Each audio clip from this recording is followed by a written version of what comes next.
I raised him since he was 4. I taught him to call me Aunt. I once believed he'd bury me with love. But then, he took the house I lived in, with a signature I never wrote. If you think this is just another ordinary family story, you're wrong. Subscribe now to witness more heartbreaking truths just like this. The first knock of the wind against the old pine shutters woke her before the clock did. The forest outside whispered the way it always did, when the fog clung low, curling along the porch railings like smoke. The kettle had already whistled itself dry by the time Nadine Prescott shuffled into the kitchen, her joints protesting with familiar creaks. Her husband's old tea kettle still on the same burner he'd last touched 23 years ago. She didn't notice the envelope at first. It was tucked beneath a promotional flyer for window insulation and an unsolicited coupon for adult diapers, both of which she tossed straight into the trash. But the envelope had a different weight to it. Thicker paper, embossed. It was pale, almost stark, with a small navy crest on the corner Havenlight National Bank. She hadn't banked with Havenlight in over a decade, not since they closed the old downtown branch and moved operations entirely online. Still, her name was printed neatly across the front, Mrs. Nadine Prescott. She turned it over slowly. No return address, no postmark, which struck her as odd. Hand-delivered. Who would bother? She peeled it open without ceremony and began reading the letter inside. Her eyes scanned the lines once, then again, and again. Then she sat down hard on the nearest kitchen chair, clutching the paper in both hands like it might vanish if she let go. Dear Mrs. Prescott, this is a formal reminder that your account associated with mortgage loan number 417-22953 is past due in the amount of $13,048.74. Your original loan of $1,200,000 was issued on April 3, 2022, with Havenlight National Bank. As of this date, you are 60 days delinquent, and further inaction may result in foreclosure proceedings on the secured property located at 74 Winter Hollow Lane, Barrow, Oregon. Her house. Her hands trembled. She flipped the letter over, expecting some note of correction, some indicator that this had been meant for someone else. But her name appeared again and again in bold type. She rose, letter in hand, and walked to the sideboard where she kept a small filing cabinet, a meticulous collection of every tax return, utility bill, and legal document she'd ever possessed since Harold died. She located the deed to the house in less than a minute. It was still there. Her name, the title, no liens, no co-signers. Yet according to this letter, the house was now collateral for a 7-figure loan she had no knowledge of. She set the documents side by side on the dining room table and stared at them, her thoughts clanging inside her skull like dropped pans. Had she forgotten? No, absolutely not. She hadn't left Barrow in 6 months. Her last trip was to the pharmacy for pain cream and to the doctor's office for her annual blood work. Other than that, she'd been here. Reading, feeding the squirrels, repairing loose tiles in the back studio where Harold once carved marble like it was softwood. She looked again at the second page of the Havenlight letter where a scanned copy of the loan agreement was printed. And there it was, her signature, twisted and jagged but unmistakably hers. The long loop on the P, the tiny tail on the D, her hand, her ink. Beneath it, an affixed digital print, a thumbprint, labeled and time-stamped. She covered her mouth and stumbled backward as if the document itself had struck her. She couldn't breathe. Her eyes swam.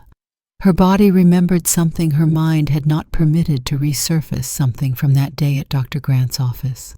A nurse had come in gentle but hurried, asking for verification of identity. Just protocol, she had said. A quick scan of her fingerprint, a digital pen, a small screen. She hadn't read it, she hadn't asked. She sat for what felt like hours. Birds fluttered at the feeder and the sunlight crept from the window to the floorboards and up the wall. Her mug of tea had gone cold. She hadn't touched it. At 10:14 a.m., she reached for the landline on the wall and dialed the number printed on the letterhead. Haven Light's automated system greeted her with relentless cheer. "Your call is important to us." 15 minutes of flute music and stock advice passed before a human voice clicked on. "This is Cheryl at Haven Light National. How may I assist you today?" Nadine cleared her throat. "Yes. Hello, my name is Nadine Prescott. I received a letter this morning regarding a loan I didn't take." There was a pause, typing.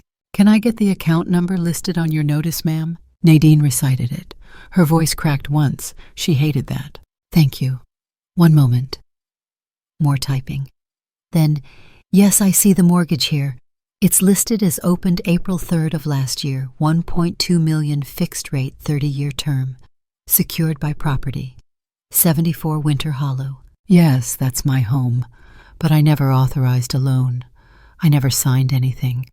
I've lived here for 38 years and haven't owed a dime on this place since 1995. Another pause, longer this time. "Ma'am, we have your digital signature on file. Thumbprint authentication, too. All the supporting ID was provided, the packet's complete. Photo ID, tax returns, bank statements. All in your name." "I don't care what you think you have," Nadine snapped. "I didn't take out this loan." "Then, ma'am, you may be the victim of identity fraud. I'm so sorry. You'll need to file a police report and come to our Concord branch office with 2 forms of ID. Until then, though, the account will remain active and accruing interest." "Wait, you're telling me you're holding me responsible for a loan I didn't take out?" "Ma'am, unless fraud is proven and the loan invalidated through proper procedure, you are currently liable under the terms agreed to in 2022. I'm 72 years old," Nadine said, her voice dropping to a whisper. "I live alone. I don't even own a smartphone. I've never signed a digital loan in my life." "I understand, but policy requires—" Nadine hung up. The world fell silent again. Her breathing was ragged now. She stood, then sat again, then stood once more and crossed to the front window. Outside, the porch glistened with dew. The wind stirred the trees. Nothing had changed, and yet everything had. She sat back down at the table. Carefully, deliberately, she retrieved a yellow notepad and uncapped a ballpoint pen.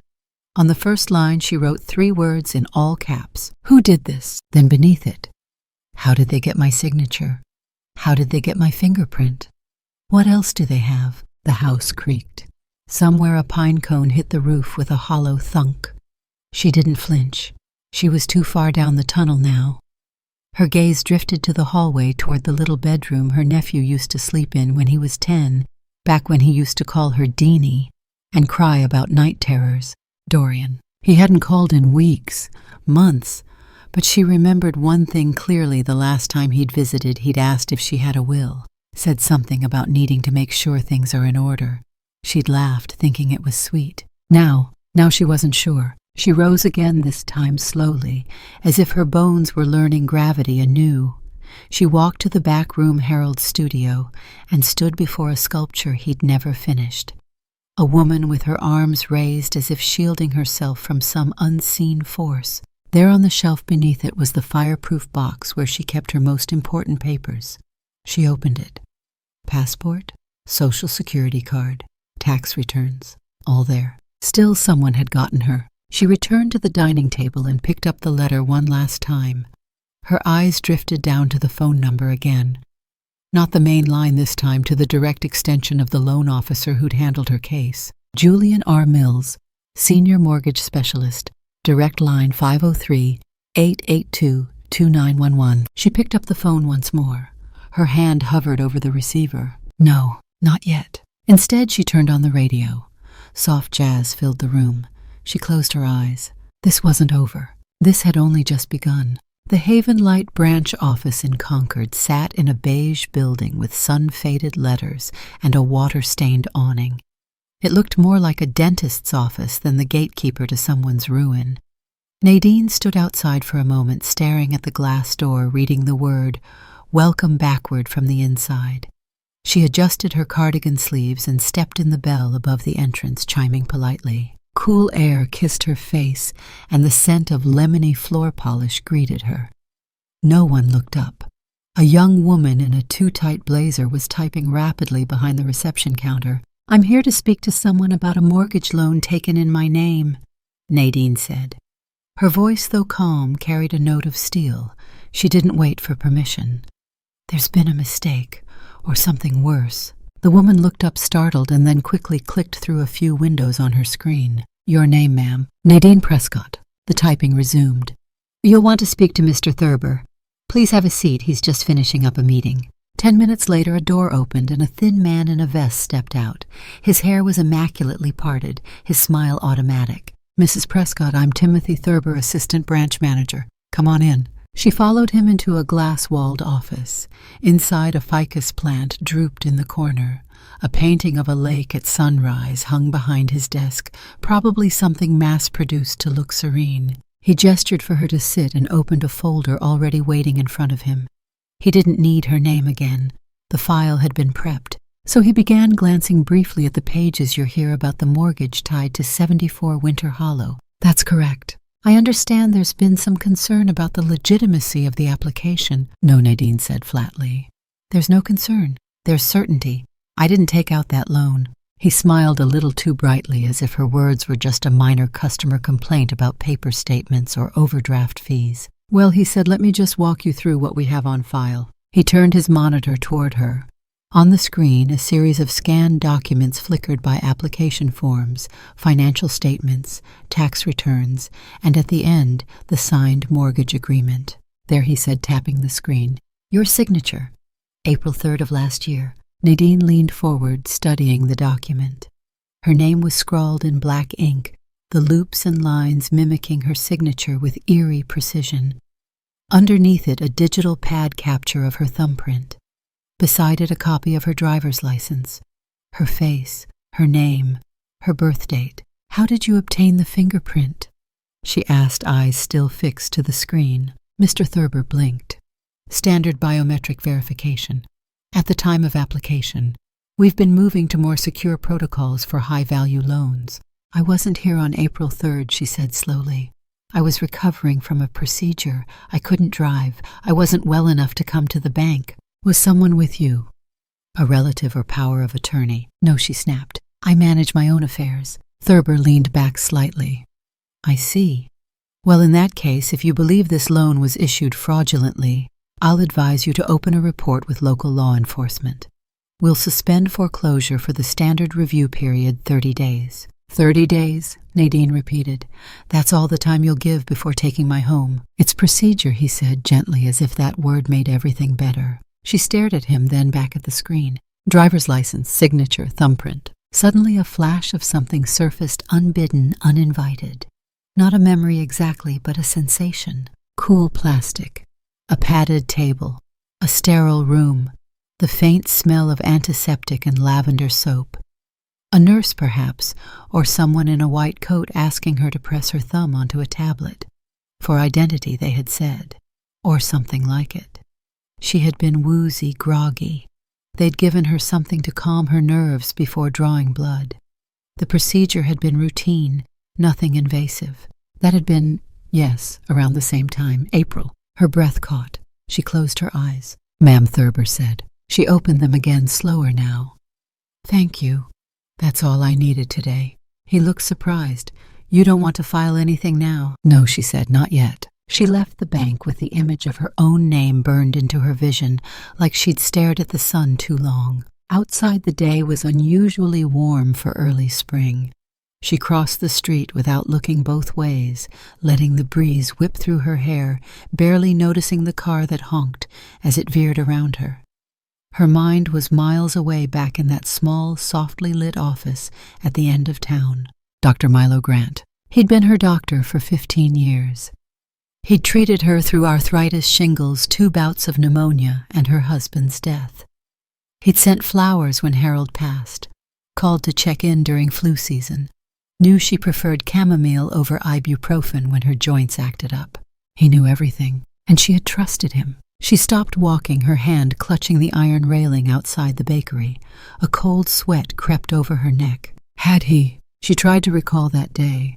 The exam had been normal. Blood pressure, cholesterol panel, routine labs. But afterward, yes, she had felt dizzy. Hadn't she asked for water? A nurse had held her wrist, gently told her to sit still. Then the scan. For insurance verification, they'd said. Her signature, she realized now, had been captured digitally. No paper, no clipboard. Had she even read the form? God help her, she hadn't. The world tilted a little beneath her. She moved again, almost on instinct, toward the corner cafe and ordered a tea she didn't drink. She sat at the far table, pulled her notepad from her bag, and added to the list. April 3rd. Blood test at Milo's clinic. Signed something while woozy, was fingerprinted for insurance. Did not retain a copy of any forms. Possibly sedated. The word sedated stared back at her in crooked handwriting. Her fingers trembled. Could he have done it? Dr. Grant, the man who'd held her hand while she cried after Harold's last breath. Her gut twisted, but the logic was unavoidable. Who else had access to her ID? Who else knew she was too dazed to remember the fine print? Who else had the trust, the access, the means? She took out her phone, opened her contacts, and stared at his name. Dr. Milo Grant, personal physician. She didn't press dial. Not yet. Instead, she opened a new tab on her browser and searched Patient Biometric Fraud Cases USA. Hundreds of results. She added elderly and real estate scams. More hits. One link caught her eye. A local news report from 2021. An elderly woman in a nearby county had lost her home in a nearly identical scheme. Biometric verification had been collected at a medical facility. No charges were ever filed. The woman had died 2 months after eviction. Nadine's chest tightened. Her phone buzzed. A reminder she'd set to refill her heart medication. She dismissed it. She wasn't going to need it today. She needed something else. She needed the truth. She finished her tea and walked 3 blocks to the public library. The librarian, a kind-eyed man in his 30s, helped her print articles, find records, and dig into Haven Light's loan officer history. By 4:00 p.m., she had a folder of names, news clippings, and dates. She also had a decision to make. Dr. Grant had an appointment slot open the next morning. She knew his schedule by heart. Always did Thursdays at 9 a.m. for follow-ups. If she wanted answers, she knew where to go. She walked home before sunset, her body weary but her mind burning. Before bed, she wrote again in her notepad. It was him. She circled it, then underlined it twice. Tomorrow she would look him in the eye, and maybe, just maybe, he'd blink. She waited until midnight. It was something about the darkness that made things easier. No one would see her hesitating. No one would hear her voice shake. Nadine sat at the kitchen table, the same one where Harold used to sketch designs on napkins, and dialed a number she hadn't used in 12 years. The phone rang once, twice, then Hartley. Nadine closed her eyes at the sound of that voice. Sharp as ever. No hello, no softness. Just ready. Cleo, she said. It's Nadine. A pause. Prescott. My God. Haven't heard that name since the Elliott nursing home scandal. Still alive and kicking. Barely, Nadine said, voice dry. I need a favor. There was no small talk. Not with Cleo Hartley. She was a former columnist for the Portland Standard, known for burning bridges and taking down institutions brick by brick. She had exposed elder abuse in 3 states, corporate fraud in 2, and her own cousin once for embezzling funds from a charity. Retired 5 years ago. Still had teeth. Tell me everything, Cleo said. Nadine did. From the letter to the fingerprint, from the bank to the memory of sedation, and finally her suspicion, Dr. Milo Grant. Silence hung on the other end, weighty and analytical. Do you still have the documents, Cleo asked. All of them. Printed and digital. Good. First thing, do not go to the police. Not yet. This is too big for them and too fragile. If your theory's right, we're looking at a long con with multiple players. Nadine nodded, even though no one could see. Second, Cleo continued, we need bait. Excuse me. Act confused. Frail. Let them think they've won. If you walk around with steel in your spine, they'll bolt underground. But if you shuffle around forgetting names, they'll get cocky. And that's when they slip. You want me to fake memory loss? You've been old longer than I've been retired, darling. You'll be believable. Nadine let out something between a laugh and a sigh. All right, she said. How can I help your side of the digging? I'll take care of it, Cleo replied. But I'll need everything you can give me. Emails, hospital dates, doctor's notes, even pill bottles. I'll trace the loan from the back end. Every application leaves a digital fingerprint, IP addresses, login times, metadata. I'll dig. You distract. The next morning, Nadine called Dr. Grant's office and requested an appointment. Her voice was slow, deliberate. She stuttered slightly like she couldn't recall what she'd just said. The receptionist noted her confusion. Perfect. Meanwhile, Cleo got to work. Using old press credentials and a network of still loyal tech reporters, she accessed archived mortgage logs from Havenlight. At first glance, everything appeared clean, but metadata doesn't lie. The IP address that submitted the loan application was a commercial one traced back to a private firm that specialized in financial consulting. She checked business records, cross-referenced employee rosters. One name popped: Dorian Lang, Nadine's nephew, her godson. Cleo stared at the screen. The name pulsed at her like it had a heartbeat. Lang had listed himself as a financial executor in training on LinkedIn, had completed a shadow internship at a brokerage firm in Seattle before going silent 3 years ago. Since then, no public work, no address, no tax records under his social number. Ghost. But ghosts leave footprints. Cleo dug deeper and found a backdoor file buried in a leaked hospital billing database from 2 years ago. It was innocuous at first, a payment approval filed under patient support and family authorization, linked to a specific visit, one of Nadine's annual checkups.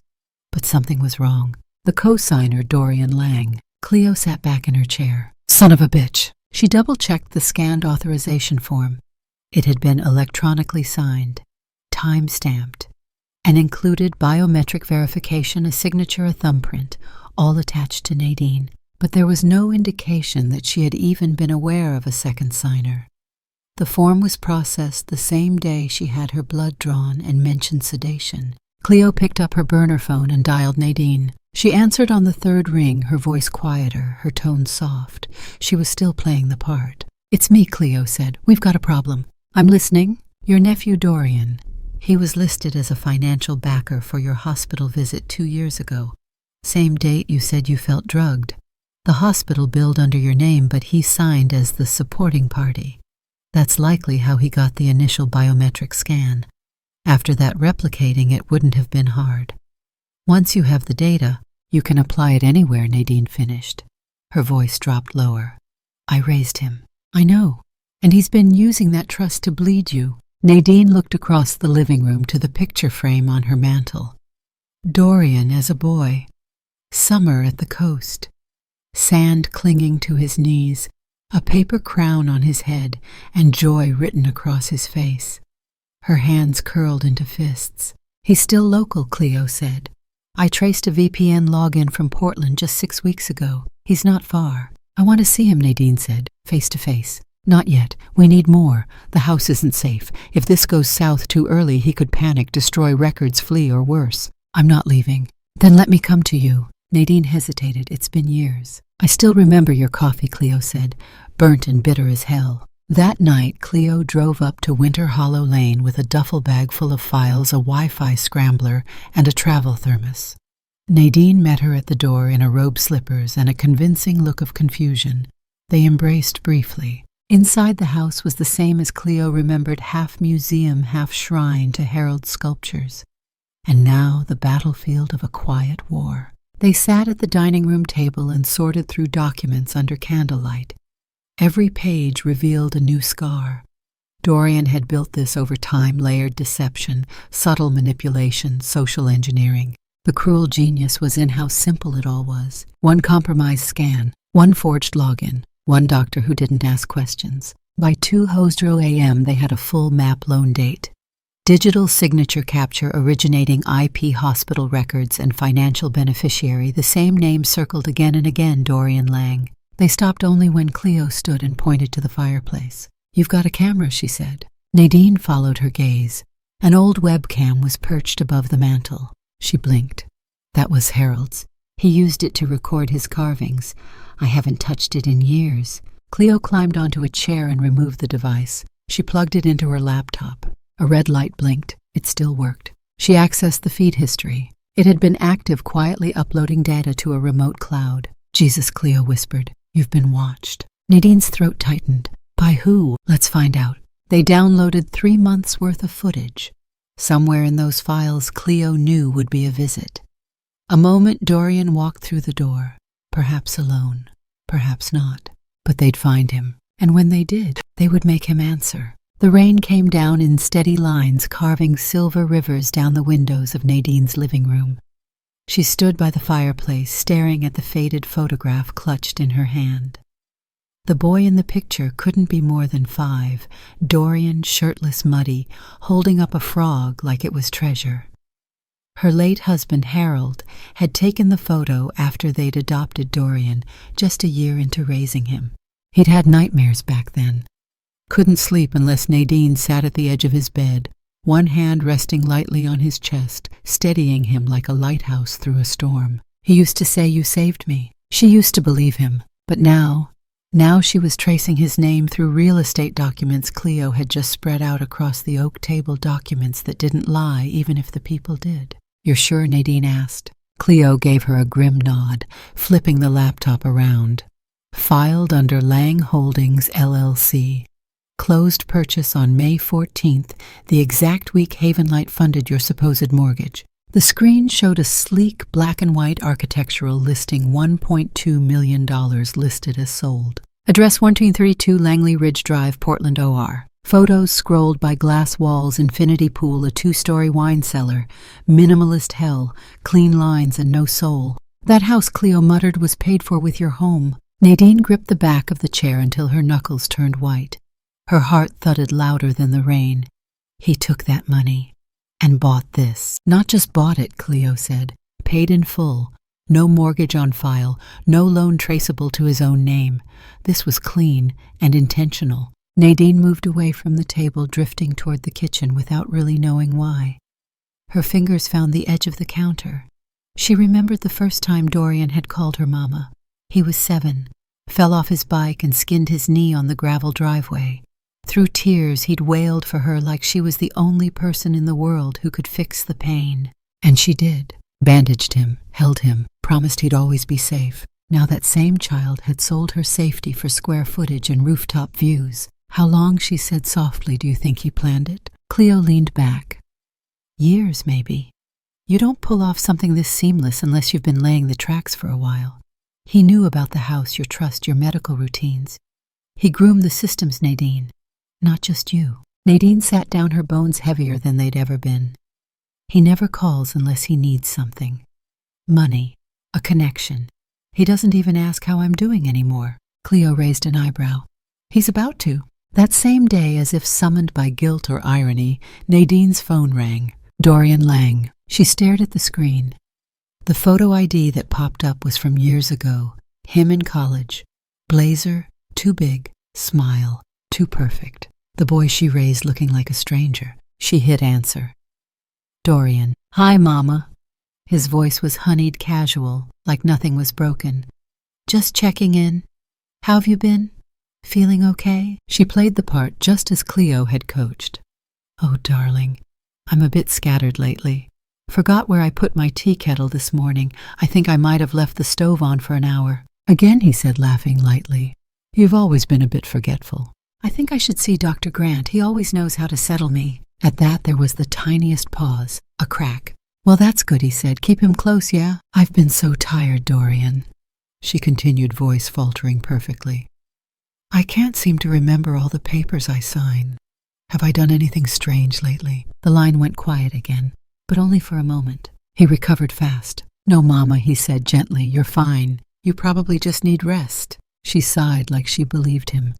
"Will you come visit soon?" "I'll try," he said too fast. "You know how hectic things are." And then before she could ask more, he ended the call with a cheerful, "Love you." She placed the phone down like it burned. Cleo, who had been recording the call silently on her tablet, looked up from her notes. "Did you hear that stutter?" "Which one?" "When you mentioned Dr. Grant." He hesitated. "Just a second." "But it was there." "He knows," Nadine said quietly. "He knows the doctor was part of it." Cleo nodded. "And that means the two of them. They're in this together. You were the vault. He found the key. Grant found the combination. God help them both if I get to the lock first." That evening, Cleo made another call. This one to a former FBI field tech who now ran a security consulting firm out of Bend. She asked for satellite data forensic overlays and access to financial clearance systems. She greased the wheels with favors and a promise of exposure for a local corruption case. By midnight, they had a clearer picture of Dorian's finances. Credit card statements showed 5-star hotel stays, dinner reservations that cost more than Nadine's monthly groceries, and purchases at art galleries in his own name, art paid for using the same style as Harold's old work. "He's flipping your husband's legacy," Cleo spat, "using it to decorate his marble palace." Nadine didn't cry. Not that night. Instead, she got up, walked to Harold's old shed, and turned on the bare yellow light bulb dangling from the ceiling. Dust danced in the glow. Inside were his tools, chisels, mallets, a half-finished bust still mounted on the stand. Dorian's young face, unfinished, chiseled once in love. She touched the marble cheek with her fingers. Then she reached for the small recorder Cleo had given her and said clearly, "I want this on the record. My name is Nadine Prescott, and the boy I raised, the boy I once called son, he forged my life into luxury, and I will not let it stand." Later that night, Cleo printed the property listing for Langley Ridge and pinned it to the wall of the study. Below it, she scrawled 3 words in red ink: "Motive, method, mistake." Nadine asked softly. "What was the mistake?" "He made it personal," Cleo replied. "He didn't just steal, he made you his victim. That's ego. Ego always cracks first." And crack it would, because Cleo had already submitted a tip to a national investigative podcast series. The host, a woman known for bringing financial crimes to light, was interested. Very interested. They would wait, yes, but not long, because soon the world would hear the truth, and Dorian Lang would finally have to look his own mother in the eye. Not for forgiveness, but for reckoning. The first thing Nadine did was stop making coffee. It wasn't a big thing, but it was something Dorian would notice.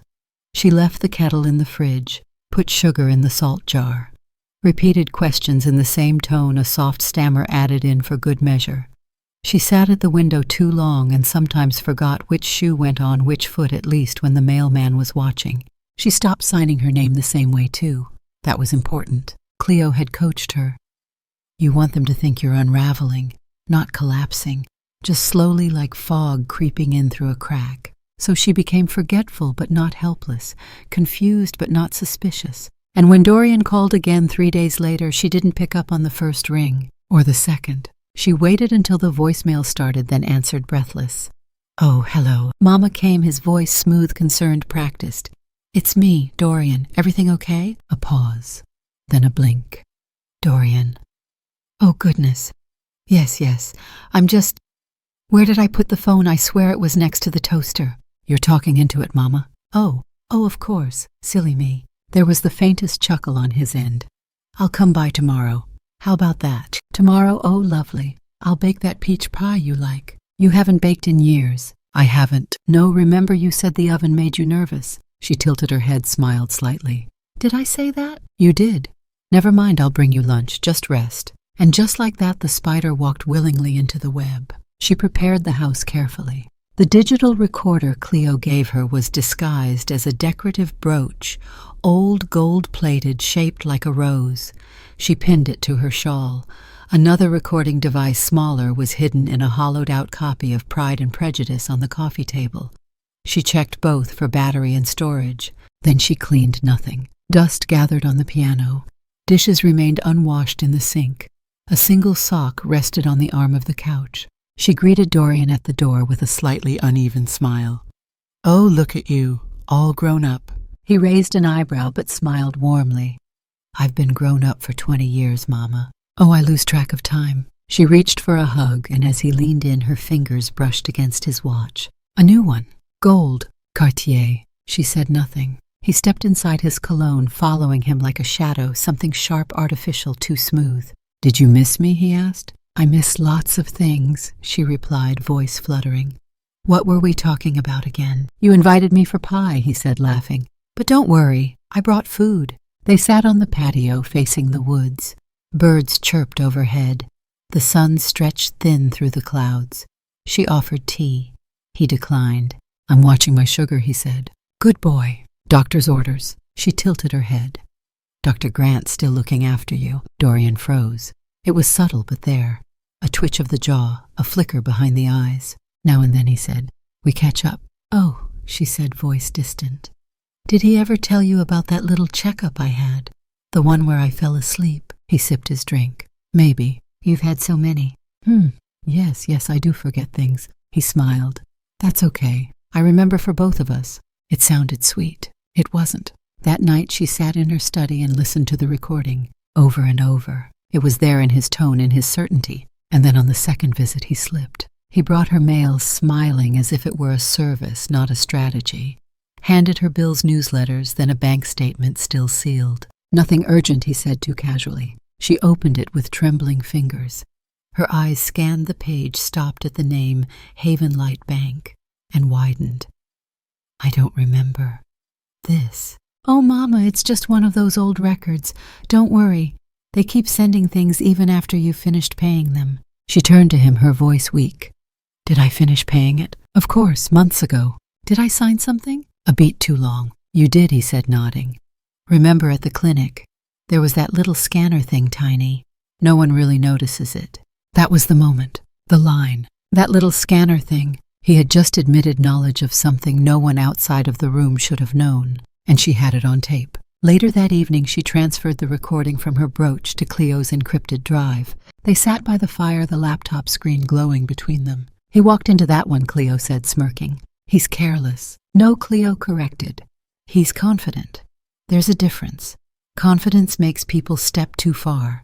Carelessness just leaves crumbs. He left the whole damn cake. Nadine didn't smile. He used my confusion like a key. He's still using it. Then it's time to change the locks. They sent the audio to a private digital forensics expert who confirmed the file's authenticity. Date, time, location, and identity. Matched. It wasn't just circumstantial now. It was evidence. The next time Dorian visited, Nadine was ready. She played her role better than ever. Forgot his name, once called him Harold twice, and asked if he wanted to take home some of her old spoons. He laughed, but his eyes watched her too closely. That's when she knew he was starting to doubt. She dropped the bait. Oh, darling, I think I got a call from the police the other day. Or was it the insurance man? Something about a loan. I don't remember. I told them you handled all that. He stopped eating. What exactly did they say? Oh, just numbers. Something about a date. May something? His jaw tensed. You didn't tell them anything. Strange, did you? She widened her eyes. Should I have? He got up to throw away his plate, but his hands were too tight around the ceramic. She counted the seconds of silence like thunder before the lightning. After he left, she cried. Not out of fear, not grief, not guilt, but rage. That he thought he could still win. That he still saw her as the woman who once read bedtime stories and left cookies by the window. That he still thought she was too soft, too old, too lost to fight back. She sent Cleo the second, recording his reaction, his fear. And for the first time in weeks, she felt the smallest flicker of triumph. Not because she had outsmarted him, but because he had underestimated her. The snow was falling hard by the time Cleo reached the edge of Meadowpine County. 35 miles east, 2 towns over. Her rental car slid slightly as she pulled into the gravel lot behind a retirement home called Riversong Haven, a quiet place tucked between trees, quiet, in the way cemeteries are quiet. Inside, a nurse named Lorna Briggs, 52, was waiting for her. Nervous, hands clasped too tightly. She had a thermos of herbal tea and the kind of face that had seen too many people disappear into silence. They sat across from each other in a break room that smelled faintly of bleach and cinnamon air freshener. Cleo placed a recorder on the table. Lorna looked at it. I want to help, but if anyone finds out, they won't, Cleo said. And you don't have to name names. Just tell me what you've seen. Lorna took a deep breath. Then Dr. Grant used to come here. Wellness checks. Said it was part of a state-funded program. He was charming, so gentle. The residents trusted him. Did anything happen after those visits? That's the thing, Lorna said. Some of them changed. They got quiet. Some of their relatives complained that money had gone missing. A woman named Eleanor lost her family's farm. Turned out the title was transferred using her signature. But she couldn't remember ever signing anything. Cleo leaned forward. Did Grant have access to any kind of fingerprint or biometric scanning devices? Lorna nodded slowly. There was this machine looked like a glucose monitor. He used it during checkups, said it was for updated medical records, but one time I saw him plug it into a laptop and type something in right after. Did anyone ever confront him? Not officially. He stopped coming around a few months after that, said his contract expired. Cleo's mind raced. This wasn't a one-off, it was a pattern, a system. And Dorian wasn't the only beneficiary. Back in her motel room, Cleo pulled up the public property archives and typed in the address of the missing farm. Transferred to Lang Holdings, the same shell company that owned Dorian's luxury home. Her heart stopped for a beat.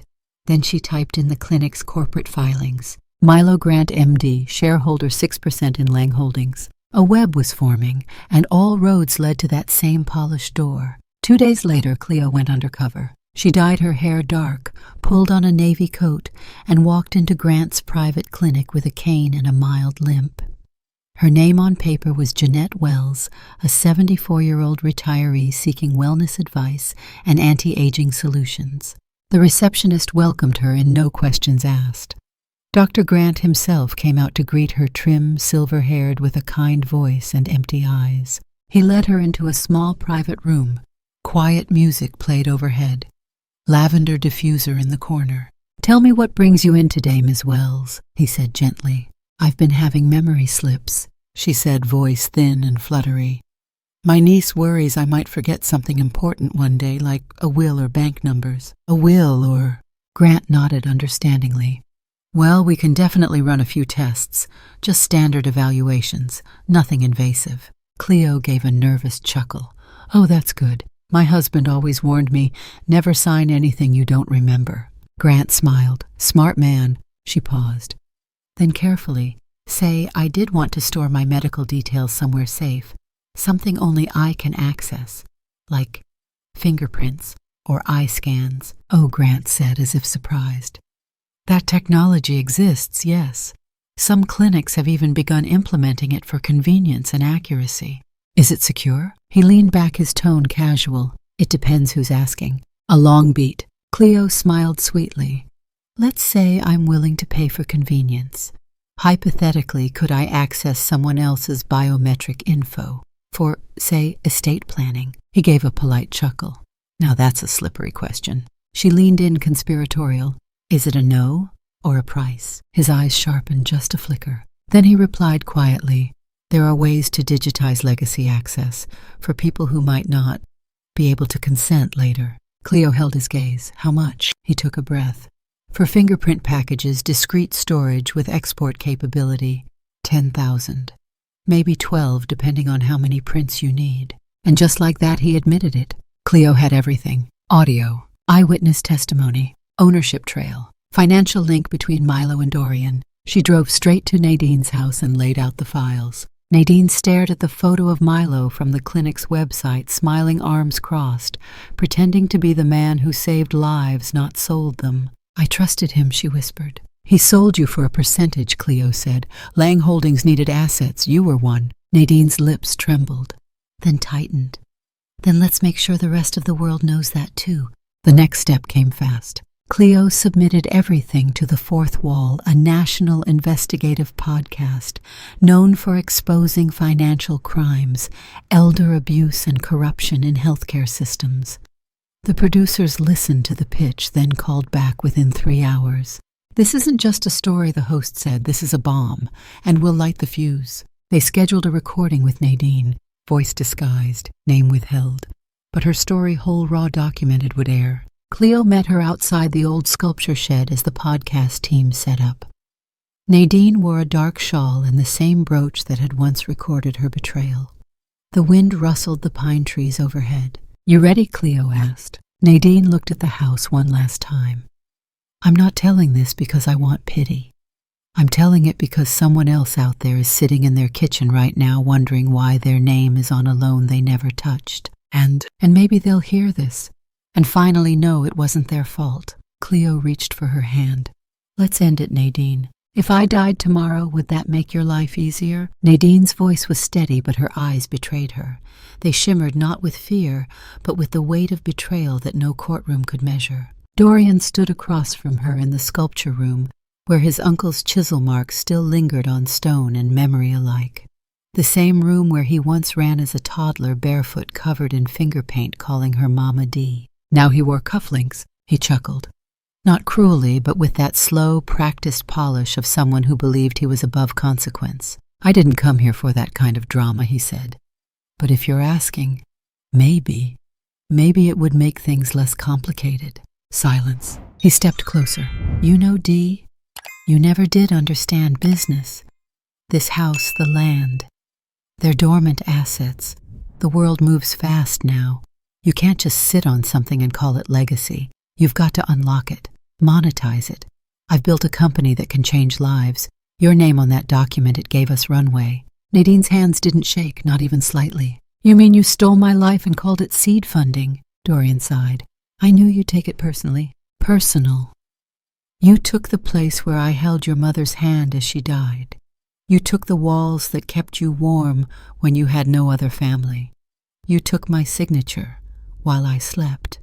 How much more personal does it need to be? He looked at her then, really looked, but there was no remorse, only the cool, transactional steel of a man who had made peace with his choices. You raised me, he said, and for that I'm grateful. But you raised me to survive, and in this world surviving means doing what others won't. She swallowed hard. And if that means erasing me, Dorian's mouth curled into a half-smile. You're not being erased.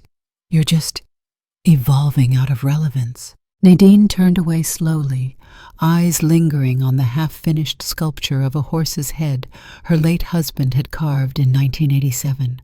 Dorian had broken its ear once when he was 6. She never repaired it, said the imperfection made it more real. Now that imperfection stared back at her like a prophecy fulfilled. She drew in a long breath. Well then, she said gently, why don't you come to dinner this weekend? Dorian blinked. What? I'm making rosemary chicken, just like you loved, with cornbread and those pickled carrots. No lawyers, no signatures, just you and me. A farewell meal, if you like, one last supper. He tilted his head. You trying to guilt me into something? No, she said, her voice light as thread. Just feeding the boy I once loved one more time. The next 3 days passed in a strange suspended haze. Cleo called every hour. They had recordings, evidence. The podcast producers were sharpening the audio files. Milo had gone quiet. His office claimed he was on medical leave. But Nadine, she just moved slowly through her home, dusting shelves, washing linens, pulling down the old cedarwood table leaf they only used on Christmases. And when she opened the drawer of old napkin rings, she found a photo buried underneath a Polaroid of Dorian at 8, holding a paintbrush 3 times too big for his hand, cheeks smudged, smiling like joy had just been invented. She didn't cry. She placed it on the mantel, then called Cleo. I need you to be here Sunday night, she said. Bring the recorder and wear black. Sunday came. Wind rattled the shutters. Snow pressed against the glass like quiet witnesses. At 6 sharp, Dorian arrived. No coat, just a tailored suit, phone in hand. He kissed Nadine on the cheek like nothing was broken, like she hadn't just invited the wolf into the sheepfold. This place always smells like lemon oil, he said, looking around. It remembers better days, she replied. Dinner was calm. Too calm. Nadine served slowly. Poured wine. Carved chicken like it was the only thing left in the world she had control over. Dorian talked about venture capital Series B funding the volatility of elder housing markets. Then dessert, apple pie, a recipe from his biological grandmother, the last thing he ever asked her to bake. When the plates were cleared, Nadine brought out an envelope. This is for you. He frowned. Another guilt trip. Just read it. He opened it. Inside was a photo, the property deed of his $1.2 million home marked with red ink. Cleo stepped out from the kitchen, her recorder already blinking. Dorian stiffened. What is this? It's truth, Cleo said. Signed, time-stamped, legally traced. Every lie you built connected. You used Nadine's biometric data. You partnered with a doctor to strip identities from elders.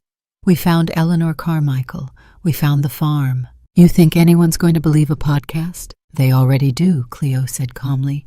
We aired it yesterday, nationwide. His face drained. And your doctor friend sold you out for immunity. Dorian stared at Nadine. You set me up. She said nothing, just looked at him, the boy she held as he sobbed through nightmares. The man who traded that love for square footage and shareholder stakes. She rose slowly. Do you know what the worst part is? She said, her voice barely above a whisper. It's not that you stole from me. It's that you looked me in the eye and thought I wouldn't fight. Dorian opened his mouth, but no words came. Cleo stepped forward. There's an attorney waiting outside. And a detective. You can walk out the front door like a man, or they'll come in like a storm. Dorian's hands trembled. He looked down at the table, the same one where he once built Lego castles. Is this it? He asked. Are we done? Nadine's eyes softened, but her spine remained steel. No, Dorian, you're done. He stood, buttoned his jacket with the twitch of someone trying to control the only thing left in his life, his posture. Then he left, without another word. Cleo stayed until midnight. They didn't talk much, just sat by the fire. Nadine held the Polaroid in her hands, turning it over again and again. He was my second chance, she whispered. And you were his first home, Cleo replied. They didn't speak of revenge. Only gravity. Only love that had been twisted until it snapped. Nadine stood, stretched her arms. Well, she said, I suppose it's time to do something useful with what's left. Cleo looked up. Like what? Nadine smiled, small and sad. Like make sure no other woman has to teach her son to destroy her. The dining room was glowing, not with warmth, but with performance. A grand chandelier, dusted and reignited after years of silence, spilled amber light across silver cutlery, crystal stemware and fine china that hadn't felt hands since Nadine's anniversary dinner in 1997.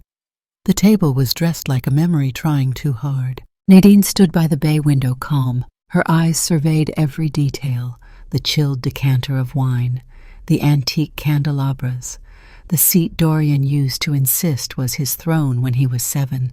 It had been polished now, ready. There were footsteps outside, then the doorbell. She didn't rush. Cleo was already in place, hair tucked into a baker's cap, apron creased, expression neutral.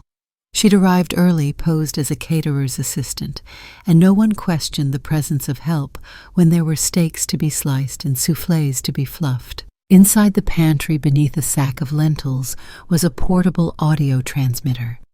In the base of the carved wooden horse sculpture in the corner, a micro camera carefully angled toward the dinner table. The signal was live. At exactly 7:04 p.m., Dorian Lang walked in, followed by Dr. Milo Grant. Dorian kissed Nadine's hand. You look radiant, he said almost believably. Milo followed suit with a rehearsed warm chuckle.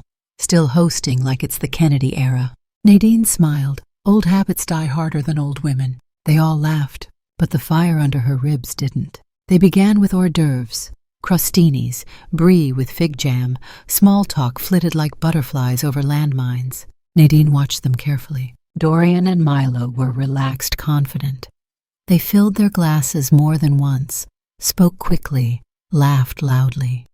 The years of masks had made their deception effortless. I have to say, Milo said that was the smoothest extraction I've ever done. You make it sound like a heist. Dorian grinned. Milo leaned back in his chair, swirling wine. Well, wasn't it? Cleo's eyes narrowed behind the kitchen pass. The microphone clipped beneath the chair leg caught everything. Dorian lowered his voice, but not enough. Do you remember when she was out cold after the anesthesia? He asked Milo. I remember everything Milo said. Your timing was brilliant.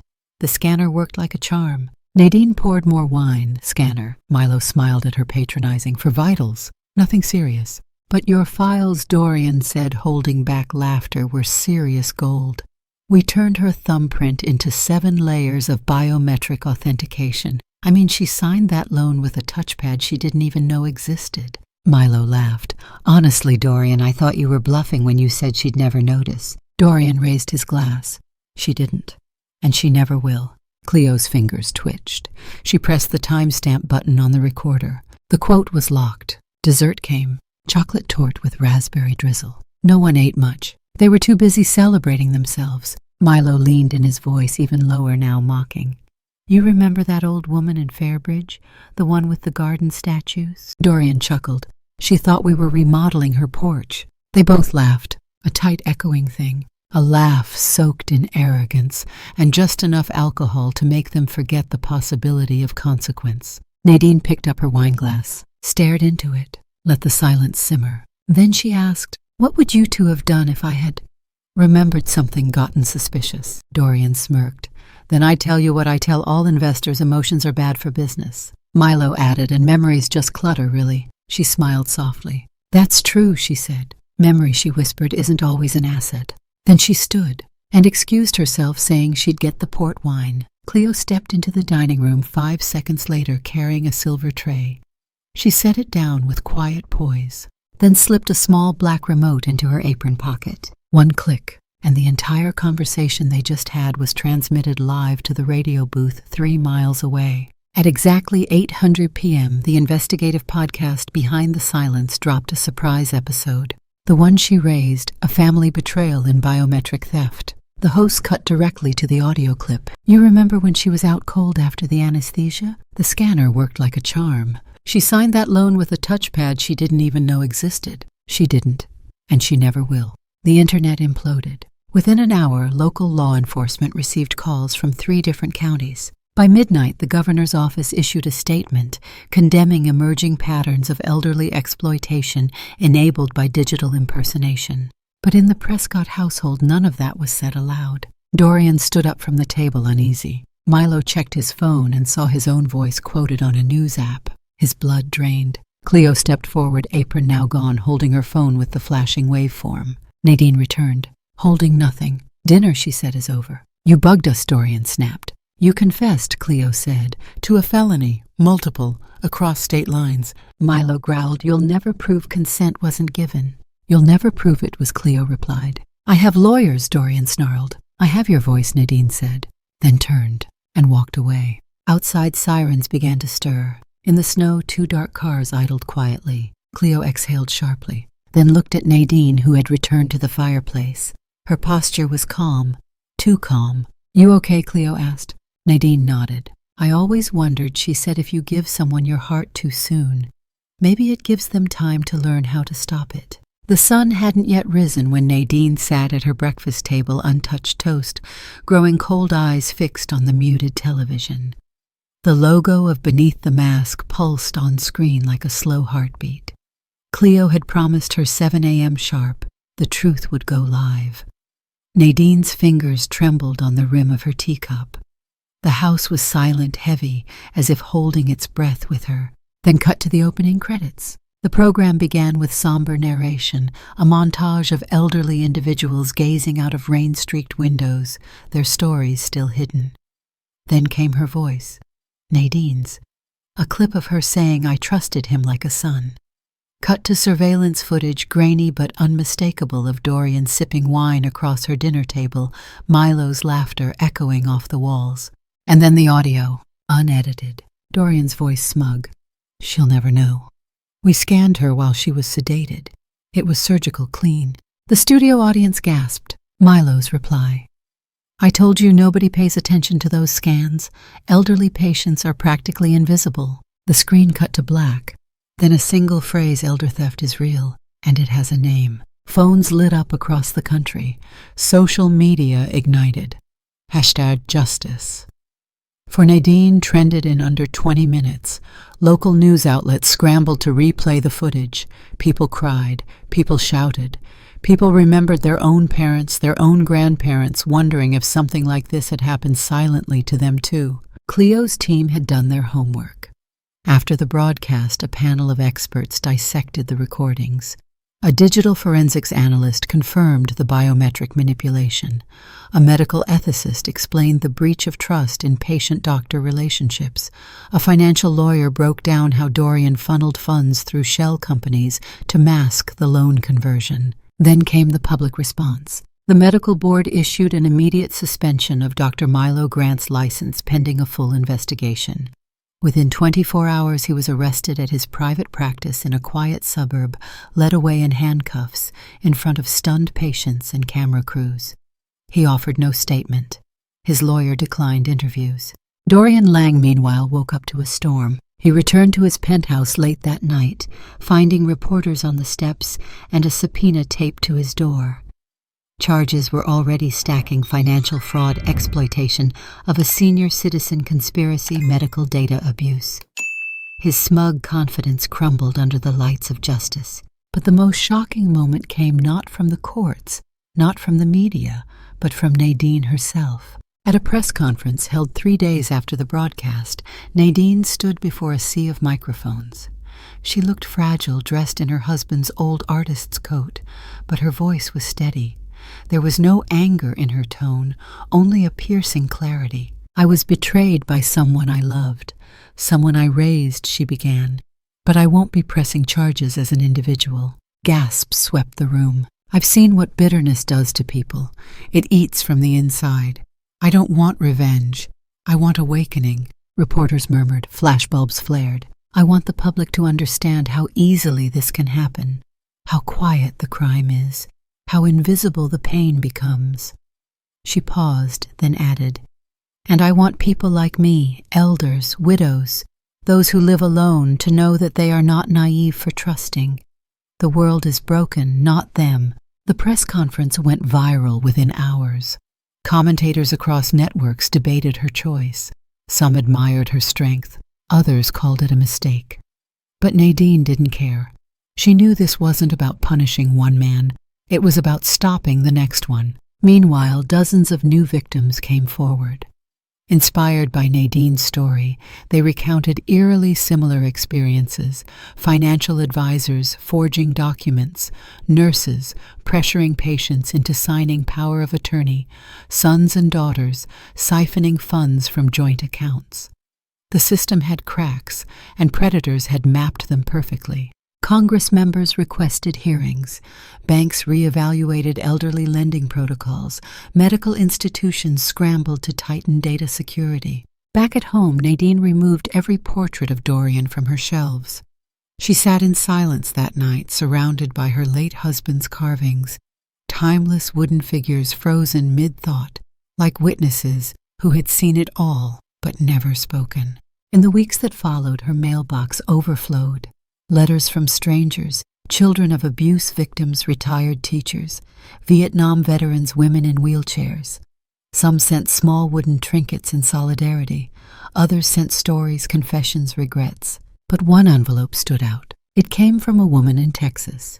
She had watched the broadcast with her father, who then confessed to forging his sister's will 10 years prior. The woman wrote, "Your courage started a chain reaction in my family. I don't know what healing looks like yet, but for the first time we're not lying to each other." Nadine wept. She understood then not every story had to end in fire.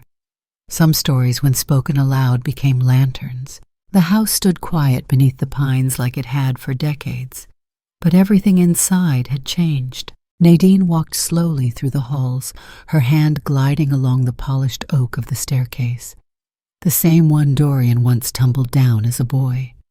The walls, still adorned with her husband's carvings, seemed to breathe with memory. But today she was not here to remember. She was here to release. On the kitchen table lay a stack of documents neatly bound, the top page bearing the gold-lettered seal of Defend Elders Foundation. She signed each line slowly, deliberately, one after another, transferring the deed of the house, the adjoining forest plot, and the remaining art collection to the organization that had years ago helped a widow reclaim her stolen pension in Louisiana. Nadine had researched them herself. They didn't just advocate, they acted. Outside, reporters waited at the edge of the property, careful not to step onto private land. A headline had already circulated online: "The woman who stood up from the shadows." Inside, Nadine folded the last paper, her eyes scanning the date, her husband's birthday. She smiled faintly. He would have approved, she whispered. Later that afternoon, in a quiet press conference hosted in the garden behind the house, a representative from Defend Elders spoke. "We are honored to accept this generous gift from Mrs. Nadine Prescott. Her courage has lit a fire across this nation. With this contribution, we will open a legal aid branch in her name dedicated to elderly victims of financial exploitation." Nadine stood beside her, silent. She didn't need a microphone. The truth had already been spoken. Reporters shouted questions as she left, but she didn't answer. That night, in the comfort of her now bare living room, Nadine received a call from Cleo. "It's done," Cleo said. "Dorian accepted a plea bargain. 3 years suspended sentence, full restitution, no jail." Nadine didn't flinch. "Did he say anything?" Cleo hesitated. "He said, she won't even take the money back." Nadine's lips pressed together. "Of course not. In the days that followed, Dorian's life unraveled not in flames, but in slow public exposure. Every speaking gig was canceled, every contract revoked. His name became synonymous with generational betrayal. His luxury apartment was sold to repay debts. His face, once featured in business magazines, now lingered in cautionary podcasts. But Nadine took none of it back. Every cent recovered from the fraud went directly into the Defend Elders Emergency Fund. Within a month, that fund helped cover legal fees for 17 seniors across 4 states. One of them wrote Nadine a letter. I thought I was the only one. Thank you for showing me I wasn't. In a televised interview on the Elder Justice Hour, the host leaned forward, eyes soft. Mrs. Prescott, you had every right to pursue revenge. Why didn't you? Nadine wore no makeup, just her husband's favorite scarf. She looked directly into the camera. Forgiveness isn't forgetting, she said. It's choosing not to let hate claim what little time we have left. The studio was silent. I don't want to die carrying someone else's ugliness inside me. I'd rather carry light, and maybe pass a bit of it on. The clip went viral. College campuses screened it during ethics seminars. It played in retirement homes. Churches referenced it. Even a few young TikTokers stitched it into videos about healing intergenerational wounds. But Nadine, immune to internet noise, spent her days walking the woods, talking to young volunteers from Defend Elders, teaching them how to spot a fake signature, how to ask the right questions, how to listen to the silences of the old. Once a teenage intern asked her, "Do you miss him?" She didn't answer immediately. "Then I miss the boy I raised, but not the man he chose to become." The intern nodded, unsure what to say. Nadine placed a hand on her shoulder. "But I still believe people can return, maybe not to us, but to themselves." That summer, a new plaque was placed near the steps of the Community Legal Clinic in Boise, Idaho. It read, "The Nadine Prescott Center for Elder Justice." Because betrayal is not the end of the story. She never attended the unveiling. She didn't want applause. She didn't want her story told again. But she knew the work mattered. Sometimes in the early hours, Nadine would sit on the back porch of her small apartment in town, a cup of warm milk in hand. Naya, the neighbor's cat, curled on her lap. She'd watch the streetlights flicker and imagine the lives being changed quietly and visibly, like hers had been with a letter in the mail, a knock on the door, or a whisper from the past. And she'd smile, not because it was over, but because finally it was beginning again with light. The rain had stopped the day Nadine arrived in Oregon. The clouds hung low over the evergreens, but the air was clear, crisp, honest. The kind of air that doesn't pretend to be more than it is. That's what she'd wanted, a place without masks. The community center was modest wooden warm with a garden in the back that volunteers tended. Someone had painted a mural of clasped hands over the front porch. Nadine thought it looked a little corny, but she didn't say anything. She was here to listen, to rebuild. Her room was simple, a bed, a writing desk, and one framed photo. Her late husband standing beside one of his sculptures, smiling like he knew something nobody else did. She placed it on the sill and whispered, "We're not done yet, are we?" Every Thursday morning she walked to the main hall, her notes folded in half tucked under her arm. The sign on the door said, "Thursdays at 10, Financial Literacy for Elders." But the regulars just called it Nadine's class. She never raised her voice, never rushed. She read aloud slowly, her voice dry but clear. If someone asks you to sign something, she said, read it twice. And if they tell you, you don't need to worry about the details, you better start worrying. They chuckled. Some nodded. Others took notes on yellow legal pads. One morning she held up a blank sheet of paper. "This," she said, "could ruin you." They stared. Or she continued, "It could be the start of a new chapter. You get to choose who puts the first word on it." There were no slideshows, no long lectures, just stories. Stories of what happened to her, to people she'd met, to those who'd never had the chance to tell theirs. She kept a small box by the door, anonymous notes. Some were questions, others confessions. One just said, "My son keeps asking me to sign things. I'm scared to say no." She kept that one in her drawer. On her 63rd day in Oregon, a young man from a local college asked to film the class. "Just a short documentary," he said. "You're making a difference." She shrugged. "If it helps someone." That day she wore her husband's scarf again. She didn't plan to speak differently, but something in her chest felt weightier than usual. She looked out over the room. Gray heads, wrinkled hands, tired eyes that still searched for light. She began, "I signed something once and nearly lost everything. But what scared me more than losing my house was losing my story, my name." She paused, voice tightening. "I let someone else write a chapter in my life without my consent." A silence settled, the kind that only truth can summon. "But here's the thing," she said, eyes glinting. "You can't always stop the betrayal, but you can stop it from becoming the end of your story." Behind her, the projector screen lit up with a single sentence in bold. "Sign the wrong paper, lose everything. But if you stay awake, you can rewrite everything." Applause was never her goal. But that day they clapped anyway. Afterward, someone handed her a sunflower. Another hugged her for too long. The young filmmaker wiped his eyes behind the camera. Outside, the sun had broken through the clouds, the first golden hour in days. She walked alone through the garden path, gravel crunching under her shoes. Her pace slow, steady, whole. In a clearing behind the community center stood a wooden sculpture of two hands cradling a flame. An anonymous donation, the staff said. But Nadine recognized the curves, the chisel marks. It was her husband's work. She didn't know how it got there. Maybe someone found it in her garage back home. Maybe fate did the lifting. She stood before it, tears not of grief, but of recognition. Behind her, the camera zoomed out, pulling away, lifting high above the scene as the sun bathed the garden in amber light. From the distance, she looked small, but rooted. Inside the center, the class had ended.